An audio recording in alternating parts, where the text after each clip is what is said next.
You had a spiritual awakening. Maybe it happened during a deep meditation, or in a moment of intense pain, when everything seemed to fall apart and suddenly, something inside you opened. Maybe you felt an unexplainable peace, a sense of connection with everything, or perhaps a clarity you had never experienced before. And in that moment, you knew. There is something beyond the physical. There is a greater purpose. There is something. But what no one told you is that this sacred moment is not the final destination. It's only the first step of a journey that few have the courage to fully walk. Behind the brightness of awakening, there is a silent, invisible, and deeply transformative process. A process that can make you question your own sanity. It can feel like everything is falling apart, when in truth, everything is being reorganized. You start to feel like you no longer belong to the old world, but you still don't understand what the new one is.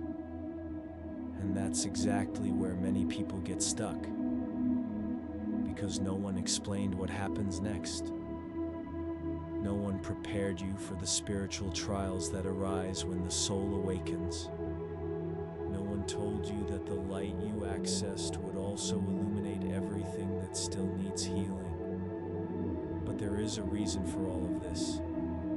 There is a deeper why behind the solitude, the silence, and even the pain that follows the awakening. And when you begin to understand what's happening with your consciousness, you don't just stop resisting. You begin to cooperate with the plan the universe is revealing to you. A plan that isn't just about you. It's about the impact you can make once you begin living from your true essence. Stay with me until the end of this video, because in the next few minutes, you'll understand exactly what happens after a spiritual awakening, and why the phase you're living right now might be the most important preparation of your life. Imagine someone who spent their whole life searching for meaning. Let's call him Lucas. Since childhood, Lucas felt there was something more than what the eyes could see.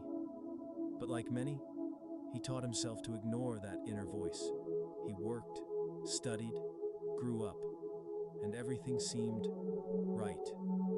But inside, an emptiness silently screamed, until one day, in a moment of emotional collapse and deep pain, Lucas caught a glimpse of something greater, a feeling of unexplainable peace.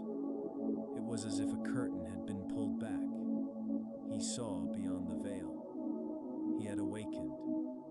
But instead of light-filled days, what came next were doubts, distance from people, and intense inner questioning. He asked himself, am I regressing? Have I lost my connection to the source? What Lucas didn't know, and what many don't understand, is that this sense of loss is actually the beginning of reconstruction.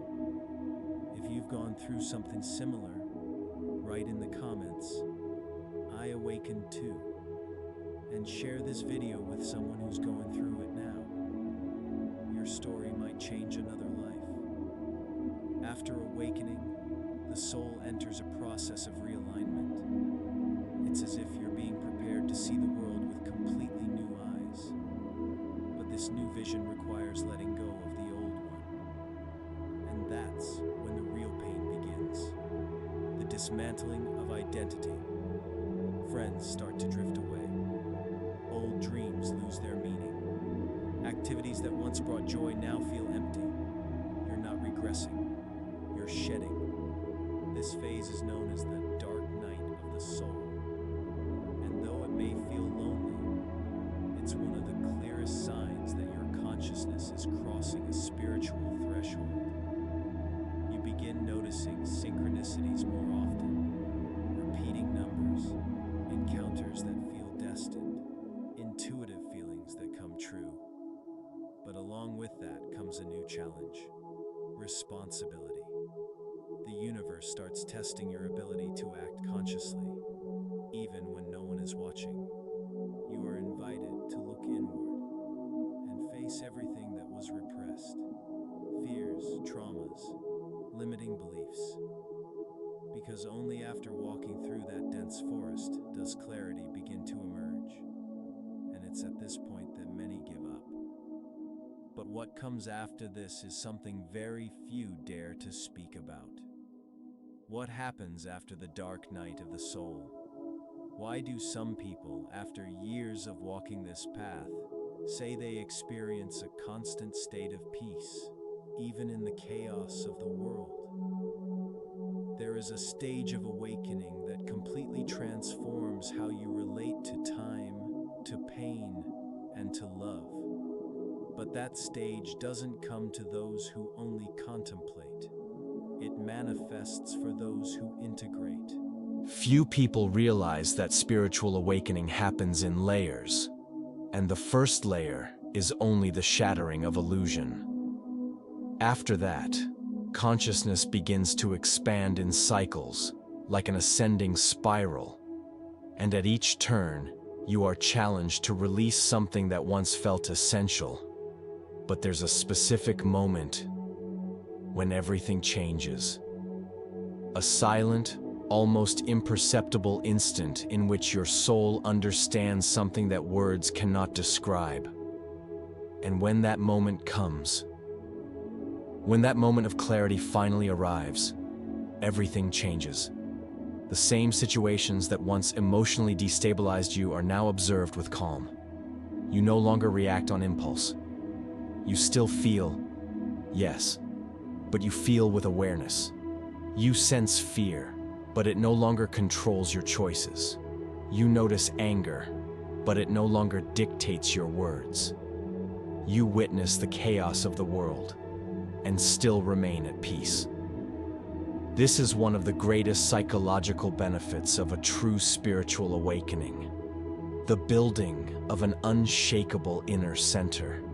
You become the witness of your own experience, no longer a victim of circumstances, but an active co-creator of your reality. Your sense of identity slowly dissolves, and with it, constant anxiety, judgment, and the need for control disappear. You begin to live with lightness, not because problems vanish, but because now you know who you are in the face of them. You discover that you are not fear. You are not thought. You are not the body. You are the consciousness behind it all. Lucas, the one from our story, went through each of these phases. He wasn't instantly rescued. He didn't receive clear answers. He had to go quiet within in order to finally hear. And in that silence, where no one could see him, he began to be reborn. Small intuitions emerged. Ideas, encounters, realizations. Everything felt orchestrated by something greater, because it was. Today, Lucas lives a simple yet fulfilled life. He no longer tries to fit in. He aligns. He doesn't want to convince. He wants to serve. And that's exactly why people around him began to transform as well. Not because he preaches, but because he embodies presence. He became a mirror of the transformation everyone longs for, but few are willing to sustain. And maybe you're also at that point. Maybe everything that's challenging you right now is, in fact, a divine call. Maybe the universe is simply waiting for the moment when you'll stop resisting and finally accept who you are. Because when that happens, you stop surviving and begin living with purpose. So if this message touched something deep within you, write in the comments, "I accept the calling." Like this video, share it with someone walking the path of awakening, and subscribe to the channel. Here, you'll find tools, reflections, and truths your soul already knows, but is now ready to remember. See you in the next video. And until then, remember, darkness is only dark until you turn on your light.